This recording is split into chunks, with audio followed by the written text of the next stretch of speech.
Assalamualaikum warahmatullahi wabarakatuh. Hai, salam sejahtera. Pada kali ini saya akan berkongsi berkenaan dengan trauma. Trauma berbaki dan juga kesan dalam hidup. Apa itu trauma? Trauma adalah satu hal yang kita sering kaitkan dengan tekanan emosional dan juga psikologis yang sangat besar. Biasanya trauma ni dia terjadi apabila sesuatu yang kita sangat sayang atau pengalaman yang berkaitan dengan kekerasan. Jika kita lihat dari sudut psikologi, trauma sebenarnya mempunyai skop yang sangat luas. Tetapi pada kali ini, pada perkongsian ini, saya akan memfokuskan kepada trauma berbaki dan kesannya dalam hidup. Jika kita perasan, kita pernah tak rasa trauma? Kita pernah tak ada rasa trauma? Siapa yang merasakan tidak ada trauma yang berbaki dalam hidup dia sekarang? Jika tiada, fikirkan puluhan kali lagi. Betulkah kita tiada trauma dalam hidup?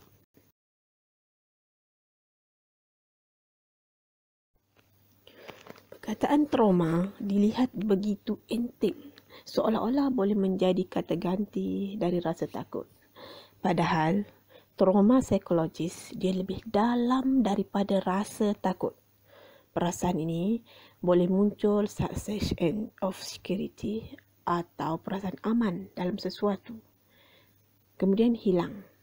Ada rasa aman, kemudian rasa aman tu hilang. Sense of security. Membuatkan orang tersebut rasa tidak lagi ada orang, ada sesuatu yang boleh menolongnya di dunia ini. Saya bawakan satu kisah tentang trauma berbaki yang pernah berlaku dalam hidup saya. Peristiwa ini berlaku semasa saya masih KPLI, masa tu di Ceras. Di mana satu hari, saya ingat saya hari Ahad, saya pergi melawat adik saya masa tu dia berada di UiTM Shah Alam. Sekembalinya saya dari tempat dia, saya turun bas waktu tu hampir rambang nak masuk maghrib, dan hari itu saya berpuasa, lemahlah sikit saya berpuasa. Turun dan bas, hujan renyai, kawasan sesak, jam kan, berlaku jam, kereta lalu lalang lah. Saya turun dari bas dan ingin memotong jalan, melangkah dari kiri ke seberang jalan, dan jalan itu jalan yang sesak, mempunyai dua lorong dari sebelah kanan dan kiri, dua lorong kanan dan kiri, di tengahnya ada penghadang. Di mana saya turun dari bas, pada masa itu saya memakai selipar bertumit tinggi, selipar bertumit tinggi, tak tinggi sangatlah, dalam 2 inci. Turun dari bas, saya berjalan, masa tu licin, bau renyai hujan turun, dan saya terjatuh di tengah-tengah double line jalan, dan terjatuh terlentang. Saya masih ingat masa tu renyai dan kawasan kereta yang lalu lalang pun agak laju jugalah, ada kenderaan lalu di kiri kanan jalan. Saya double line. Jadi saya tengok satu kereta lalu dah hampir melanggar saya. Saya duduk tengah jalan, lalu dan hampir melanggar saya. Saya bangun. Bila saya nampak dah tak ada kereta, saya berlari ke seberang jalan, di situ dia satu pasaraya besar. Saya ke seberang, dan saya terpampang, saya menekuk ke dinding dan menangis. Saya menangis dan saya merasakan seolah-olah nyawa saya hampir melayang. Saya rasa, ya Allah, Allah bagi hidup semula pada saya.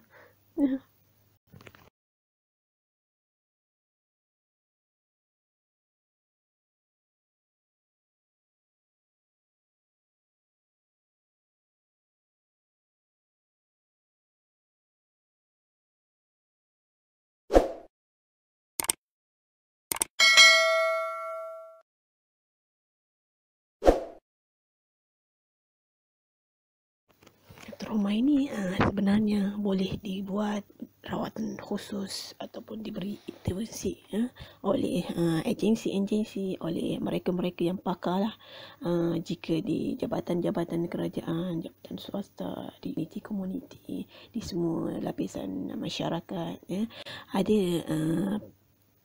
ada mereka yang pakar yang akan membantu. Jika sekolah ada yang terlibat dengan krisis kan, yang perlukan bimbingan, boleh berjumpa dengan guru bimbingan dan kaunseling. Tetapi jika di pusat-pusat komuniti, kita ada banyak kepakaran-kepakaran yang boleh kita datang untuk rawat ataupun cari alternatif supaya trauma ini berkurang, ataupun kita akan individu tersebut akan lebih baik lah sebelum berlakunya trauma. Trauma ni ada fasa dia. Fasa sebelum trauma, seseorang individu dia mesti dalam keadaan yang sangat okey lah. Bila trauma berlaku sesuatu pengalaman, dia akan menjejaskan apa yang sebelumnya. Dan pasca trauma ni maksudnya apa yang terjadi selepas trauma ni, maka perlukan rawatan lah, perlukan rawatan susulan, perlukan sesuatu bimbingan, intervensi yang boleh menjadikan seseorang itu lebih baik, ataupun boleh adapt, boleh hadapi apa yang telah berlaku dalam hidup. Nasihat saya kepada mereka yang ada mengalami trauma berbaki, trauma yang masih ada lagi dalam diri, takut risau yang lebih kan, bolehlah kita dapatkan intervensi rawatan daripada mereka-mereka yang pakar. InsyaAllah mereka ini akan cuba membantu. Mereka akan bantu dari pelbagai aspek, melalui sesi kaunseling kan, melalui rawatan-rawatan dan teknik-teknik yang model-model yang sesuai lah dengan apa yang terjadi kepada seseorang itu. Kesan daripada trauma memang sangat banyak, sangat banyak. Contohnya seorang itu pernah hampir dilanggar oleh kenderaan. Dia akan rasa takut bila berada di jalan raya yang sesak, takut memandu jauh kan, takut untuk berhadapan dengan kenderaan-kenderaan yang banyak. Itu memang satu realiti, kesan daripada pengalaman lalu. Cuma seorang itu perlu kuat, perlu kuatkan semangat, perlukan keberanian, tetapi rawatan-rawatan susulan itu perlu jugalah untuk kita kembali yakin diri, berani, supaya semua yang berlaku itu menjadi pengajaran dan kita boleh membuat sesuatu yang lebih baik, insya-Allah. Sekian perkongsian saya kali ini, dan kita akan berjumpa pada perkongsian yang seterusnya. Jom amalkan ilmu, teladani manfaat ilmu kan, dan beramal. Jumpa lagi.